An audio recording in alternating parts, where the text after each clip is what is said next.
two numbers, write a program to assign two numbers and swap. Write a program to assign two numbers and swap their values. Swap का मतलब होता है, शायद सुना हो कुछ लोगों ने, interchange. To swap their values, swap their values. फिर उसके बाद लिख लो print original values as well as swapped values. Print original values and swapped values. Clear. अब हम लोग इस क्वेश्चन में क्या करने वाले हैं, जरा इसको समझना, इसको हम बताएंगे. Write a program to assign to number. इस बार गौर से देखो, क्वेश्चन में कोई नंबर नहीं बताया ना. पिछली बार तब के क्वेश्चन में क्या होता था, 5, 10, 15 को दिया रहता था ना. तो हम लोग क्या करेंगे, तो असाइन जब नहीं दिया होगा तो हम कोई भी दो नंबर ले लेंगे. क्वेश्चन का मीनिंग समझने की कोशिश करना. हमने मान लो एक नंबर ले लिया 5, दूसरा नंबर बी ले लिया, ये है 10. हम चाहे क्या रहे क्वेश्चन में, इनकी वैल्यू आपस में क्या हो जाए, स्वैप हो जाए. स्वैप का मतलब ए में आ जाए 5 और बी में आ जाए 10. क्वेश्चन समझ में आइए. ठीक है. तो अब इस काम को कैसे करेंगे. अगर हम एक छोटा सा एग्जाम्पल ये बोलें कि भाई एक कप में टी है, एक कप में कॉफ़ी है, और तुमसे कहा जाए इसको इंटरचेंज करो, टी इस वाले कप में आ जाए, कॉफ़ी इस वाले में आ जाए, तब क्या करोगे. घर में अगर मम्मी ने ये बोल दिया तो क्या करेंगे बताओ. हाँ, वेरी गुड, बिल्कुल सही है. हम लोग एक तीसरा कप लेंगे, और फिर तीसरा कप मान लो ये टेम्परेरी कप है. ठीक है, ये कैसे एक्स्ट्रा कप ले लिया. टी को हम इसमें कर डालेंगे, कॉफ़ी को हम इसमें डालेंगे, तो अब इसमें कॉफ़ी होगा, फिर टी को हम लोग इसमें डाल देंगे, तो ये ऐसा हो जाएगा. कुछ पॉइंट समझ में आया. इसमें भी ऐसे ही करेंगे. हम हम एक तीसरा वेरिएबल ले लेंगे, क्या, सी.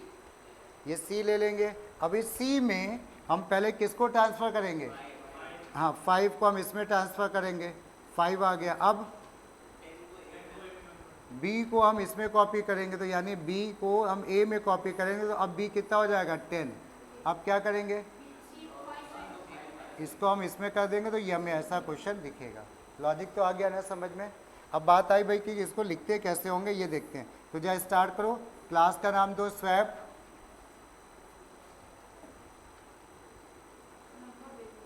कुछ भी दे दो, वो तुम्हारी मर्जी है, उसमें कोई रिस्ट्रिक्शन नहीं है. तो हमने क्या दे दिया, क्लास का नाम हमने दे दिया स्वैप या नंबर जो भी. फिर हमने बनाया क्या, वॉइड मेन. इस क्वेश्चन में हमें कितनी वैल्यू असाइन करनी है बताओ, क्वेश्चन के अकॉर्डिंग. दो चाहिए और एक और एक्स्ट्रा चाहिए ना. हम 2 में वैल्यू अपनी तरफ से असाइन करेंगे ना. तो हम क्या लिख दें, कैसे लिख दें, कोई बताएगा. इंट ए इक्वल टू क्या, 5.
किससे डिक्लेयर होंगे इसमें? इंट ए कॉमा इंट बी, और ए और बी तो ऑलरेडी देखो डिक्लेयर्ड है ना। ए और बी को जहाँ ध्यान से देखोगे वो तो ऑलरेडी डिक्लेयर्ड है, कौन सा नहीं डिक्लेयर्ड है? टी। तो अब चाहे तो टी को यहाँ पे डिक्लेयर करो, चाहे इसी के बगल में कर दो, और चाहे तो टॉप पे कर दो, सब सही है। क्लियर? अब इसके बाद एक हेडिंग देखो, विदाउट यूजिंग, या एक काम करो, प्रोग्राम के साइड में अगर जगह हो, इधर साइड राइट में जगह हो, वहीं पे लिख लो। क्यों पूरा प्रोग्राम लिखेंगे हम लोग? जैसे ये है ना प्रोग्राम, यहाँ पे ऐसे साइड में लाइन बना लो एक ऐसे करके, और यहीं पे लिख लो कहीं पे अगर बन, क्योंकि 3-4 लाइनें हैं बस, ज़्यादा नहीं। देखो विदाउट यूजिंग थर्ड वेरिएबल, या नीचे लिखना हो नीचे लिख लो, कोई बात नहीं। Without using third variable. अब हम कह रहे हैं कि भाई हमारे पास कप ही नहीं है एक एक्स्ट्रा घर में, चाय और कॉफ़ी दी गई है, मम्मी ने ये बोला हुआ है, लेकिन हमारे घर में कप नहीं है। अब क्या करोगे? ग्लास ले लेंगे, बिल्कुल सही है। चलो ठीक है, ग्लास ले लेंगे, लेकिन हम इसकी बात करें वेरिएबल्स की, अगर टेम्परेरी वेरिएबल नहीं लेना है तो क्या करेंगे, इसको समझते हैं। सुनना, ए और बी तो ले ही लेंगे, वो प्रिंट हो जाएगा। इन 3 लाइनों को स्वैपिंग को एक अलग तरीके से देखना, समझने की कोशिश करना। ए की वैल्यू है मान लो 5, बी की वैल्यू है 10, कोई प्रॉब्लम है यहाँ पे? नहीं। अब हमें कह रहे हैं हमें टी नहीं लेना, इस बार टी ले नहीं सकते, पेपर में कई बार पूछा है। तो हम क्या करेंगे, ऐसे लिखेंगे A equal to A plus B, कोई भी ऐसे प्लस या माइनस से इक्वेशन शुरू कर देंगे। अब सोचो ए की वैल्यू कितनी हो गई इस समय? ए है 5, बी है 10 ना, 5 प्लस 10, ए की नई वैल्यू क्या? 15। तो अब ये 5 नहीं रह गया, अब ए कितना हो गया? 15। सही है। अब तुम्हारे पास ए है 15 और बी है 10, और तुम्हें इस ए में लाना क्या है बोलो? 10 लाना है। क्या 15 और 10 से 15 और 10 का कुछ करें तो 10 आ सकता है क्या? नहीं आ सकता। क्यों? क्या तो नहीं करा। अब यहाँ पे हमें लाना है, बी में क्या लाना है? 5। तो 15 और 10 से 5 आ सकता है ना? कैसे आ सकता है? तो हम लोग बी की वैल्यू निकाल सकते हैं 5। तो हमने क्या लिखा, बी इक्वल टू क्या बोलो? ए माइनस बी। अब बी में बदल गई वैल्यू, बी 15 माइनस 10, बी की वैल्यू क्या हो गई? 5। अब ये तुम्हारे पास करंट पोजीशन है। अब तुम्हारा एक काम तो हो गया ना, बी में 5 आ गया। अब तुम्हें इस ए में क्या लाना है? 10। तो 15 और 5 से 10 बनेगा क्या? बन जाएगा। 15 माइनस 5 करोगे 10 नहीं आ जाएगा। तो क्या लिख दिया बोलो? A equal to A minus B. बस हो गया, नोट कर लो साइड में। और उसके बाद प्रिंट करोगे तो स्वैप्ड वैल्यू होगी। और जब जिसको घर में मौका मिले ट्राई भी करना है इसको, ठीक है। हमने बोला था जिसको अगर ब्लू जे ना हो जिसके पास, वो लेना चाहे तो मेरे पास पड़ी है सेटअप, वो ले लेना, ठीक है। नेट से डाउनलोड करोगे उसमें बहुत झंझट होता है, और कब हो सकता है प्रॉपर डाउनलोड भी ना हो, क्योंकि उसमें दो चीज़ें डाउनलोड करनी पड़ती हैं। कर लिया तो अच्छी बात, हम बता रहे हैं। चलो अब आ जाओ, ये समझ में आया क्वेश्चन। अब आज हम लोग आ जाते हैं क्या, असाइनमेंट से तो आ गया ना प्रोग्राम बनाना, कि पहले वैल्यू असाइन की, फिर जो बोला था वो कर लिया, प्रिंट कर दिया, काम खत्म। अब हम लोग आ रहे हैं किसमें, इनपुट पे, ठीक है। तो अब एक हेडिंग डालो जा, input in Java using parameter और argument. Input in Java using parameter और आर्ग्यूमेंट।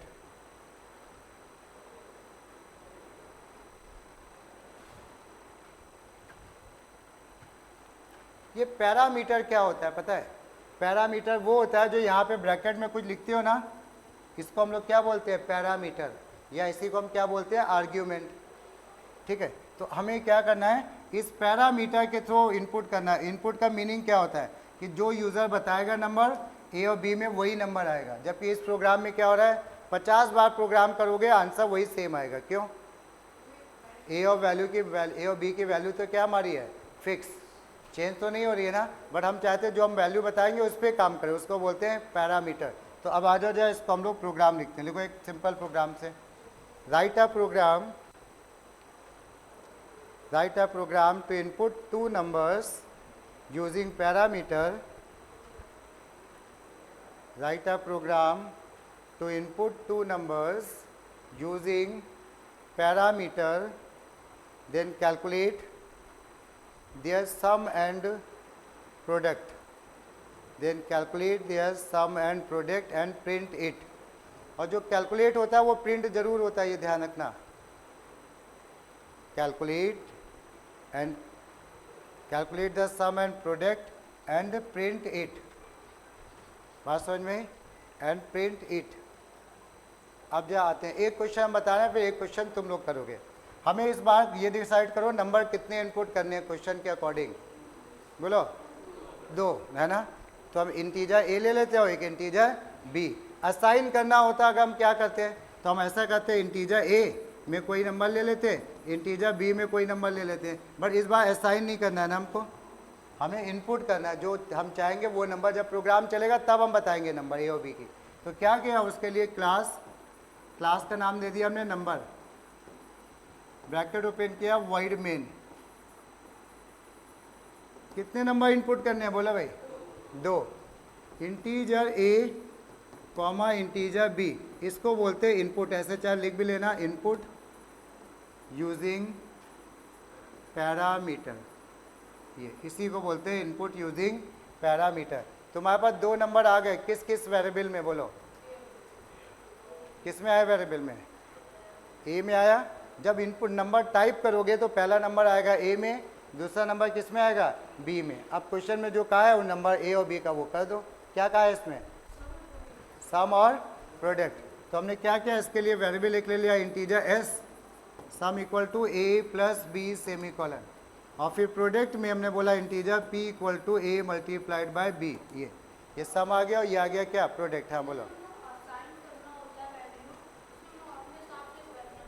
अगर क्वेश्चन में ये वर्ड आ गया असाइन, समझना, तो फिर 2 बातें हैं, या तो वो तुम्हें नंबर बताएंगे कौन से असाइन करो, तब तो वही करोगे, और नंबर नहीं बता रहे लेकिन कह रहे हैं असाइन करो, तो तुम्हारी मर्जी है, जो भी वैल्यू दे दो। अब पूछो।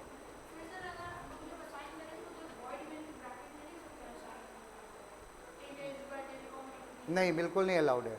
इसमें क्या होगा, जब ये प्रोग्राम चलेगा, जब ये प्रोग्राम चलेगा तो उस केस में क्या होगा, प्रोग्राम चलेगा तो तुमसे कहेगा ए की वैल्यू, जो भी ब्रैकेट में लिखे हो ना पैरामीटर में, कहेगा ए की वैल्यू बताओ, और बोलेगा क्या, बी की वैल्यू बताओ। तो हम जो ए और बी में कोई नंबर दे देंगे, वही नंबर यहाँ पे ऐड और मल्टीप्लाई होने लगेंगे। तुम 10 बार चलाओ, हर बार वैल्यू बदल दो, बदल के आंसर देगा। अब सम आ गया और क्या आ गया, प्रोडक्ट। तो हम इसको क्या करने वाले हैं, प्रिंट। नोट कर लो,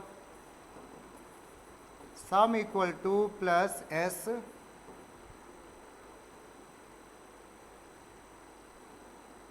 और फिर एसओपीएलएन में product equal to plus P. Void main बंद किया और बंद किया हमने क्लास। बहुत छोटा था, सिंपल सा प्रोग्राम। 2 नंबर इनपुट किए और उसका हमने सम और प्रोडक्ट निकाल दिया। क्लियर। चलो अब एक प्रोग्राम जब तुम लोग ट्राई करो, नहीं आएगा तो हम बताएंगे।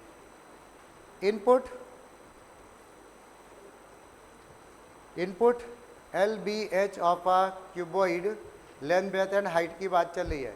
Input length breadth and height of a cuboid and calculate its volume, calculate its volume.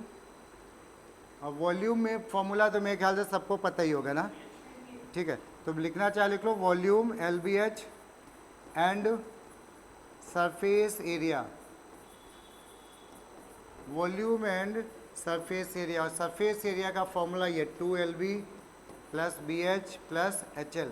ये हम करवा चुके हैं, ऐसा क्वेश्चन असाइनमेंट में। अब चलो इसको जो अपने हिसाब से ट्राई करो, फिर हम बताएंगे। चलो ट्राई करो, जरा चेक करते हैं। आसान है, जिसका गलत हो जाए चेक कर लेना, बाकी कोई वैसे होगा नहीं। क्लास का नाम क्या दिया, हाँ चलो, वॉल्यूम भी सही है, क्यूबॉइड भी सही है। वाइड मेन ब्रैकेट में कुछ लिखेंगे कि नहीं लिखेंगे, बोलो कितनी वैल्यू लिखेंगे, 3 वैल्यू इनपुट करनी है ना। क्या क्या, एल बी और एच। तो हम यहाँ पे लिखेंगे integer L comma B comma H. सही है गलत है, गलत है। हाँ, ये किसी ने अगर लिखा हो तो गलत है। यहाँ पे बार बार इंट लिखना पड़ेगा। बहुत से लोग ये मिस्टेक करते हैं, लिखी हो तो करेक्शन कर देना भाई, ठीक है। इंट बी इंट एच, अब सही है। ये लेंथ ब्रेथ और हाइट, ये हाइट है भाई, ठीक है, लेंथ ब्रेथ और हाइट। अब कुछ बचे नहीं करने को, हमसे कहा गया वॉल्यूम निकालो। तो हमने कहा वॉल्यूम या वी ले लिया कुछ भी, L into B into H. Variable को चाहे यहीं पे डिक्लेयर कर लो चाहे ऊपर डिक्लेयर कर लो। मान लो तुमने बगल में डिक्लेयर किया होगा इंटीजर ऐसे, ये सही लिखा है गलत लिखा है? क्या गलत है? वेरिएबल में डॉट नहीं अलाउड है ना, तो हम लोग यहाँ पे डॉट नहीं ले सकते। ऐसे ले लो, एस ले लो, ए ले लो, सब कुछ सही है लेकिन डॉट नहीं होगा। तो 2 इसको फॉर्मूले को ऐसे लिखोगे भाई, देखना L into B, B into H plus H into L, ऐसे लिखेंगे। कोई दिक्कत नहीं। अब ये आ गया सरफेस एरिया। अब दोनों को हमने क्या करा दिया, प्रिंट। हमने प्रिंट करा दिया वॉल्यूम इक्वल टू, और जब मैसेज को किया बंद। मैसेज को बंद करने के बाद प्लस लगाते हैं, ध्यान रखना है ना। प्लस जो है डबल कोट्स के अंदर नहीं लगाते, प्लस लगाया और वॉल्यूम किस में हमने निकाला, VOL वॉल्यूम। उसके बाद एक और हमने किया SOPLN में surface area, surface area equal to plus SA। ये हमने वाइड मेन बंद किया और ये बंद किया क्लास। कोई वेरिएबल बचा डिक्लेयर करने को, बोलो नहीं। हमारे पास 3 वेरिएबल तो इनपुट वाले थे और 2 वेरिएबल एक्स्ट्रा थे। कौन कौन से बोलो, वॉल्यूम और SA। तो वॉल्यूम को चाहे बगल में डिक्लेयर करो या डिक्लेयर करो, कहीं पे डिक्लेयर, यूज़ होने से पहले डिक्लेयर हो जाने चाहिए। हाँ बताओ, हाँ ये वेरिएबल का नाम है, तुम S ले लो, A ले लो, कुछ भी। एरिया कैलकुलेट कर रहे हैं इसमें, ठीक है। सरफेस एरिया इसलिए ऐसे ले लिया हमने। कोई कह रहा A ले लें तो ठीक है, कोई नहीं, A फिर सब जगह A चलेगा, ठीक। चलो इसके बाद जब दूसरा लिखो, input 2 numbers and calculate, input 2 numbers and calculate sum of their square root, sum of their square root and square root of their sum, sum of their square root and square root of their sum। Question समझ में आया? यानी एक में हमें क्या करना है, A प्लस बी करना है स्क्वायर, ठीक है। सम ऑफ, और जो कैलकुलेट हो रहा है हम बार बार बोल रहे हैं, वो लिखे ना लिखे प्रिंट तो होगा ही होगा। तो इस क्वेश्चन में कितनी वैल्यू इनपुट करनी है तुम्हें, पहले 2। तो इसको हम लोग साथ में बनाते चल रहे हैं, ठीक है, क्योंकि बहुत टफ तो है नहीं, सबको आ गया समझ में। लिखते हैं क्लास, क्लास का नाम दे दिया हमने नंबर, ब्रैकेट में क्या लिखने वाले इनपुट के नाम पे, बोलो int A comma int B। कोई कह रहा है हम डबल ले लें तो भी सही है, हाँ वो भी सही है, क्योंकि क्वेश्चन में डेटा टाइप तो बोला नहीं गया है, तो वो भी सही है। अब कोई कह रहा है कैरेक्टर ले ले तो फिर गलत है, स्ट्रिंग ले लें वो गलत है, फ्लोट ले लें सही है, नंबर होते हैं वो भी, ठीक है। अब हमने ये 2 नंबर इनपुट करा लिए, अब क्या होने वाला है बताओ, सम ऑफ देयर, इस 2 चीज़ें कैलकुलेट करनी है। सम ऑफ देयर स्क्वायर रूट का मतलब इसकी बात चल रही है ये, और दूसरे में कहें स्क्वायर रूट ऑफ देयर सम, ये दूसरी चीज़ है। 2 चीज़ें हमें निकालनी है। तो ये SQRT पढ़ा है सब ने क्या? हाँ ठीक है, तो चलो फिर कोई दिक्कत नहीं। पहला हमने सम निकाला और ये इसका आंसर जो आएगा वो इंटीजर में आएगा या डबल में? डबल, क्योंकि SQRT जहाँ पे भी यूज़ होता है उसका आंसर पॉइंट में आता है। तो हमने यहाँ पे पहला लिखा डबल, पहला sum S1 equal to math dot SQRT क्या, A प्लस, अब क्या करें, हाँ लिखते चलो साथ में, मैथ डॉट SQRT A, और साथ में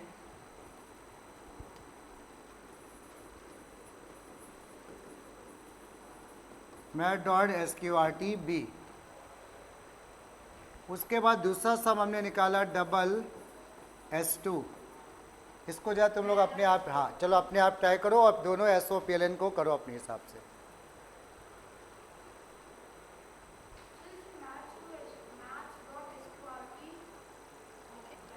S1 आ गया हमारा और S2 आ गया ना। अब इसके बाद हम लोग यहाँ पे क्या करेंगे, SOPLN। SOPLN में पहला इसके यहाँ पे बताओ, पहले तो ये लाइन बची है ना, math dot SQRT, very good, बिल्कुल सही है, math dot SQRT A plus B, यानी जो सम किया उसका स्क्वायर रूट निकालना था इस बार, ठीक है। और फिर दोनों को किसी मैसेज के साथ प्रिंट कर दिया कि फर्स्ट सम, रिजल्ट 1, रिजल्ट 2, जो मर्जी हो तुम्हारी मर्जी है, ठीक है। तो SOPLN रिजल्ट 1 रिजल्ट 1 किस में निकला है बताओ? S1। फिर इसके बाद एसोपिलिन रिजल्ट 2 प्लस S2 ये, और ये बन के और ये बन के। कुछ इनपुट आइडिया लग रहा है? अब एक और क्वेश्चन थोड़ा सा बड़ा करते हैं इस बार। क्वेश्चन लिखो जाए अगला question. Write a program to input basic salary of an employee, basic salary of an employee and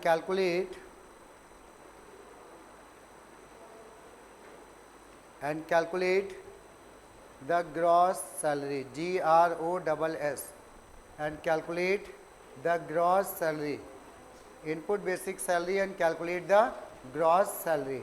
ठीक है, अब यहाँ पे एक लाइन और लिखो, where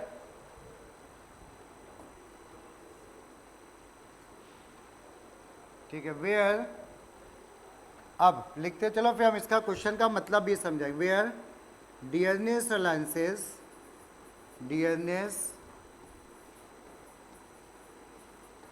अलाउंसेस का मतलब होता है खर्चा। ठीक है, डियरनेस अलाउंसेस इक्वल टू, हमने मान लिया ये ऐसे ही रैंडमली मान लिया 42% ऑफ बेसिक सैलरी। ये dearness allowances 42% of basic salary. फिर हाउस रेंट अलाउंसेस, डियरनेस को हम लोग DA भी बोलते हैं शॉर्ट में, DA, शायद घर में कभी सुना होगा। हाउस रेंट अलाउंसेस, इसको हम लोग बोलते हैं HRA। ये दे रहा है government 12% of basic salary, 12% of basic salary.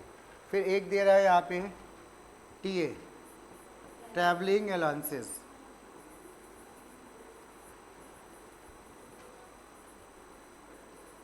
इसको हम लोग बोलते हैं TA। गवर्नमेंट कह रही है भाई मैं 8% आपको, 8% हम आपको ट्रैवलिंग के लिए भी पैसा देंगे। ठीक है, तो ये इतने अलाउंसेस खर्चे देती है गवर्नमेंट। लोग क्यों गवर्नमेंट को प्रेफर करते हैं, गवर्नमेंट जॉब को? रीज़न पता है?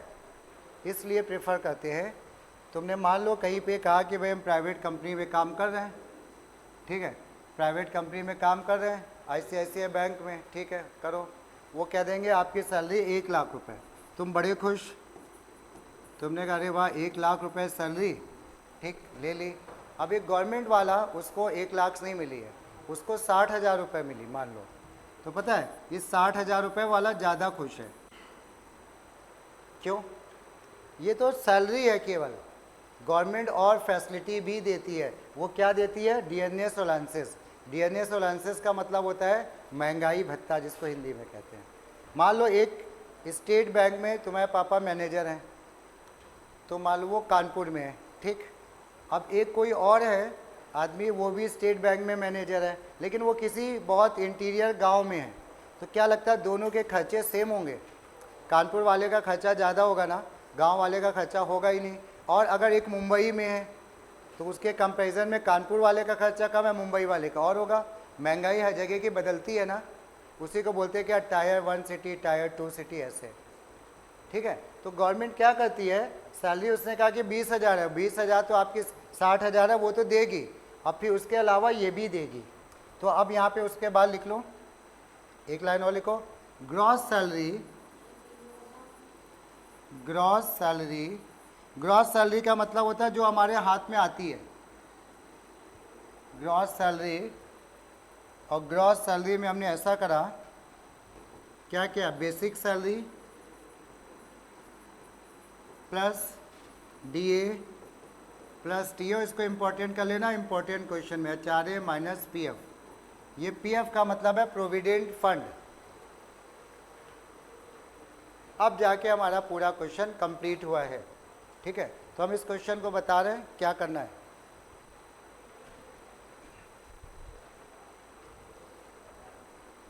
अब हमारे पास प्राइवेट में हमने अभी बताया ना, उसको 1 लाख बोला गया, तो बस 1 लाख पकड़ो, जाओ घर, और जब चाहेंगे वो तुम्हें जॉब से क्या निकाल भी देंगे।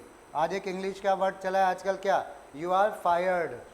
इसका क्या मतलब है, तुम्हें नौकरी से निकाला जाता है, सिंपल वर्ड। अभी जो बहुत हाई पोस्ट पे गूगल में, माइक्रोसॉफ्ट में काम करते हैं ना, कोई श्योरिटी नहीं है कि कल उनकी जॉब रहेगी कि नहीं। पता चलेगा सुबह वो उठे, उनके पास एक मेल आई, यू आर फायर्ड, ना no no to come and one day you come and settle the your account. जो पैसा लेन देन है, मान लो कुछ दिन जॉब की है, जो बच्चा अच्छा है वो लो, ख़त्म करो, जाओ। यही होता है, बाय बाय। गवर्नमेंट में ऐसा नहीं होता है। गवर्नमेंट में एक हमारे दोस्त था, उसके पापा स्टेट बैंक में थे, समझना, ठीक है। तो वहाँ पे कुछ घपला हुआ, किसी एक दूसरे आदमी ने कुछ घपला किया। घपला क्या किया आज हम बता रहे हैं, करीब 20 साल पहले की बात। तो क्या हुआ, घपला किया उन्होंने बैंक की, हाँ रियल बैंक के जो पैसे जमा करते हैं हम लोग, उस पैसे से उन्होंने लॉटरी खरीद ली। तब लॉटरी चलती थी, समझ, लॉटरी चलती थी। अब लॉटरी तो खरीद ली, अब लॉटरी कोई तो एक गैम्बलिंग है, हो सकता है लग भी जाए, हो सकता है जीरो भी हो जाए, ठीक है। तो अब उन्होंने लॉटरी खरीद ली, वही सब पैसे उनके चले गए। और उस समय पे वो करीब 18-20 लाख रुपए थे उस समय। सोचो, आज से 20 लाख, आज वो जो है लगभग नहीं तो 20-25 करोड़ होते, वो इतना फ़र्क हो गया, ठीक है। खैर, तो क्या हुआ, उनसे ये किसी ने नहीं कहा भैया कल से जॉब जाओ और ये वो जेल हो गई, कुछ नहीं। जो गवर्नमेंट होती है उसको जब पता चला, भाई केस बना, तो उन्होंने केस किया एक। अब केस का क्या होगा, केस चलेगा कोर्ट में। गवर्नमेंट क्या है कि भाई आपने हमारा वो बैंक के साथ फ्रॉड किया, वो उनको प्रूव करना है कि फ्रॉड नहीं किया। अब जो है कुछ नहीं हुआ, फिर वो उन्होंने कहा कि ठीक है अगले महीने डेट पड़ेगी, फिर अगले महीने डेट पड़ेगी। जब लगा कि हार रहे तो उन्होंने स्टे ले लिया। एक स्टे वर्ड भी है, मतलब हम लोग में बहुत फ्लेक्सिबिलिटी है, क्लियर। तो स्टे ले लिया और आज जो है कितने हो गए, करीब 18-20 साल उनका केस चल रहा है। और सुनो, केस में होते होते वो रिटायर भी हो गए। अब नहीं, अभी उनको आधी सैलरी मिल रही है। मतलब जब वो केस चलता है तो गवर्नमेंट आधी सैलरी तो मिल रही है ना। अब वो मान लो अगर हार गए, कभी अगर हार गए, तो उन्हें वो जो पैसा था 20 लाख रुपए, जबकि उसकी वैल्यू आज हम क्या करें 20 करोड़ हो गई, तो इनको देना कितना पड़ेगा, 20 लाख। क्यों, यही गवर्नमेंट है, समझे। 20 लाख दे दें, काम ख़त्म। लेकिन वो फिर भी लगे कि केस पुराना हो गया, चलने दो, ठीक है, क्या जा रहा है, मेरा सैलरी मिल रही है, पेंशन मिल रही है, जो भी है सब चल रहा है, तो उनको तो पैसे गवर्नमेंट। तो ये गवर्नमेंट के फ़ायदे, इसीलिए गवर्नमेंट जॉब के बाद आदमी क्या, बड़ा सेटिस्फैक्शन हो जाता है। वो कहता है अब तो दाल रोटी तो मेरी रुकेगी नहीं, चाहे कुछ हो जाए, बाकी ठीक है, सब चलता रहेगा, ठीक है। तो यहाँ पे किसके जो पेरेंट्स हैं, कोई है गवर्नमेंट जॉब में? तो हाँ, तो कई हैं भैया, लो सभी है मतलब, ठीक है।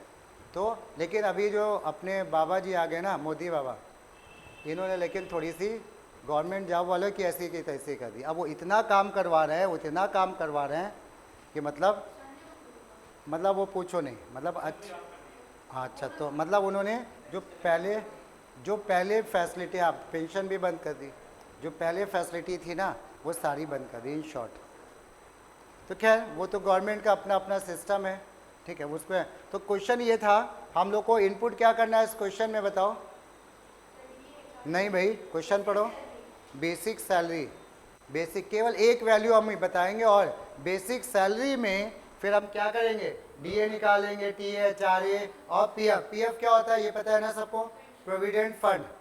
गवर्नमेंट क्या कहती है, तुम्हारी जैसे सैलरी है, मान लो 50,000 रुपये है, तो गवर्नमेंट कुछ परसेंट तुम्हारी सैलरी का 2,000-3,000 काटती रहेगी। किस लिए पता है, जब रिटायर हो गए तुम 60 साल में, कभी तो रिटायर हो गए, तो उस समय जितना भी अमाउंट जमा हो गया वो तुम्हें इकट्ठा दे देगी। भाई अब तुम्हें जॉब तो है नहीं तुम्हारे पास, तो आप बुढ़ापा ना खराब हो, इसलिए ये पैसा इकट्ठा रख लो, 10 लाख 20 लाख 50 लाख, वो डिपेंड करता है कितनी सैलरी थी। तो वो उसी को वो सैलरी हमारी यहाँ से पीएफ में कटती है, जो मिलती नहीं है वो कटती है। पॉइंट समझ में आया? चलो अब जाए इसको हम लोग बनाते हैं, स्टार्ट करो, साथ में लिखते चलो।